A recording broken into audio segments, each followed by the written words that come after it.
Bonjour à tous, j'espère que vous allez bien. C'est Mohamed Badian, graphique UX UI design et VDS.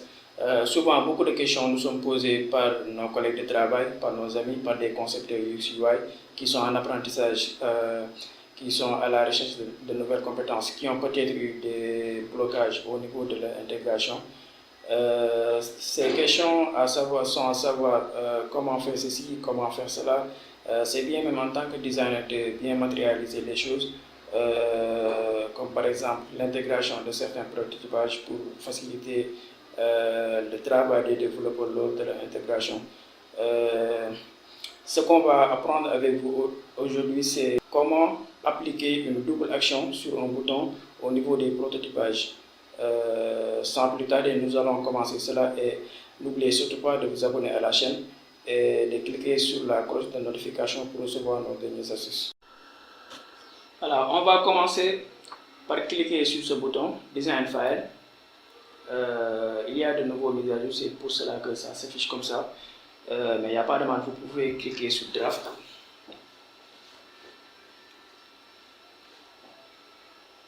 Donc voici notre plan de travail. Pour créer notre bouton, pour appliquer une double action sur notre bouton, on peut commencer par ajouter du texte. On va mettre le bouton. Pour la taille du texte, on va mettre 16. Voilà, donc après avoir fait cela, on va créer du auto layout. Comment créer du auto layout? On va cliquer sur Shift en maintenant. On clique sur Shift, on maintient et on clique sur A. Voilà, pour ajouter du auto layout. Donc voici notre auto layout créé. Après avoir créé notre auto layout, vous pouvez paramétrer ici, vous pouvez mettre 8. Ici, vous pouvez mettre 16. OK. Donc après cela, on ajoute du component. Voilà, on renomme à partir d'ici notre component, on va l'appeler bouton. Pardon. Voilà, donc notre component ici s'appelle bouton. Donc après cela, vous voyez que ici il y a les properties qui sont activées. Avant, ils étaient désactivés. Et quand vous cliquez sur le plus, il y a ce sous-menu. Donc on va ajouter du variant. Voilà, donc vous voyez ici que notre variant a été créé. Voilà, on va mettre du design sur notre bouton. On va ajouter une couleur à partir de File. On change la couleur du texte. On ajoute du radius. Ici, on met 4. Donc, vous voyez que notre bouton a été designé. Voilà. Donc, après cela, on crée notre deuxième variant. On crée notre deuxième variant. Donc, voici ici notre deuxième bouton. Ici, on va essayer de distinguer les deux boutons. Cela dit, quand on pose le curseur sur ce bouton, on verra que normalement on doit voir que il y a une interaction, il y a quelque chose qui change sur le bouton. Pour cela, on peut ajouter du effect sur ce bouton. On clique ici, ici on va le paramétrer à 15, on va le paramétrer à 15, ici on peut mettre 2.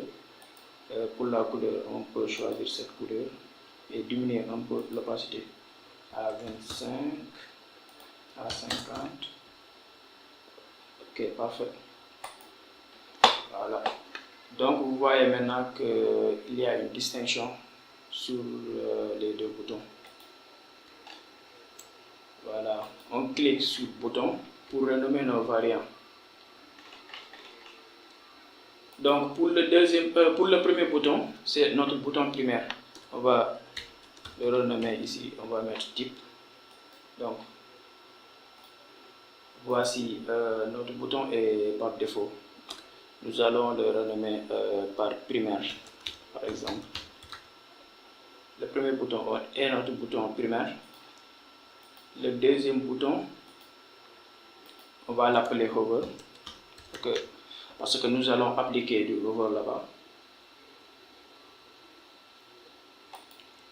Ok, on va ajouter un troisième variant qu'on va appeler active. Il sera notre bouton active, c'est-à-dire quand notre bouton sera activé, comment le bouton sera représenté quand il est activé. Donc on clique ici pour changer la couleur, on va mettre du noir par exemple.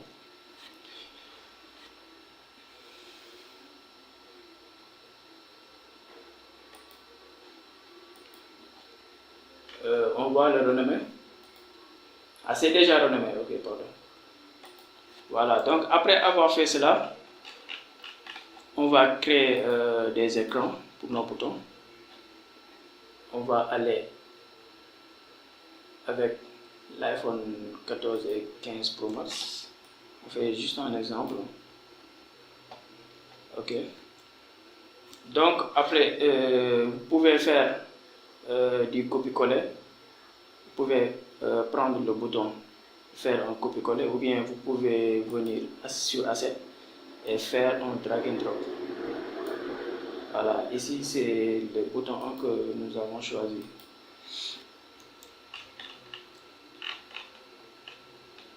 Voilà, ici vous voyez que les constraintes sont au centre, c'est centré. Qu'est-ce que cela nous permet? Ça nous permet que si on modifie les informations, ça va être appliqué avec le bouton. C'est ça l'importance. Donc, nous allons utiliser le centre de part et d'autre. Ici, on va mettre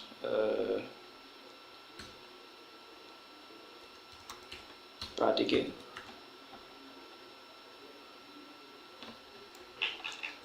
C'est juste un exemple. Ok. On va dupliquer nos écrans. On va faire 3 écrans parce qu'il y a 3 boutons. Voilà, pour appliquer notre double action sur le bouton.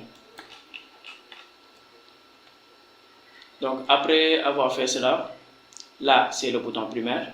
Ici, nous devons avoir notre bouton notre deuxième bouton, le bouton over. Et ici, nous devons avoir notre bouton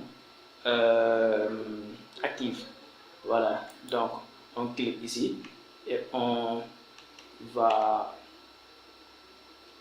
vous voyez ici qu'on avait renommé nos variants. Si vous cliquez ici, vous choisissez over. Donc vous verrez que le bouton over a changé. Venez maintenant. On fait la même chose pour le troisième bouton. On choisit le bouton active. Voilà, donc après cela, on va aller dans prototype.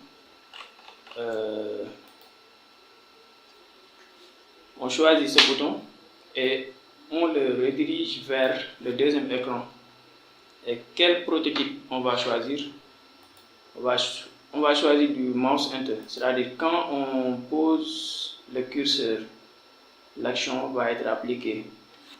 Voilà, on va choisir notre deuxième interaction.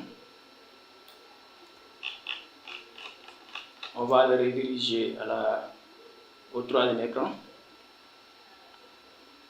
Donc l'interaction qu'on va appliquer là-bas, c'est on clique et navigate tout, c'est bon. Voilà, pour le over, on va le rediriger vers notre premier écran et appliquer mouse leave, c'est-à-dire quand le curseur quitte.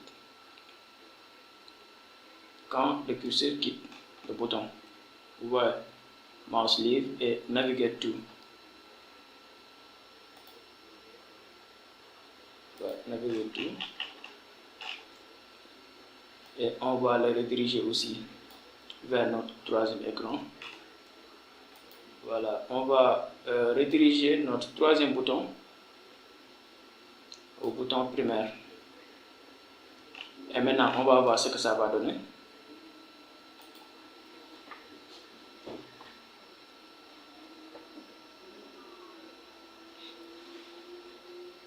Quand je pose le curseur, vous voyez que le bouton over est activé.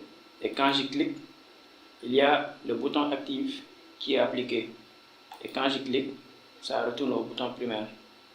Voilà.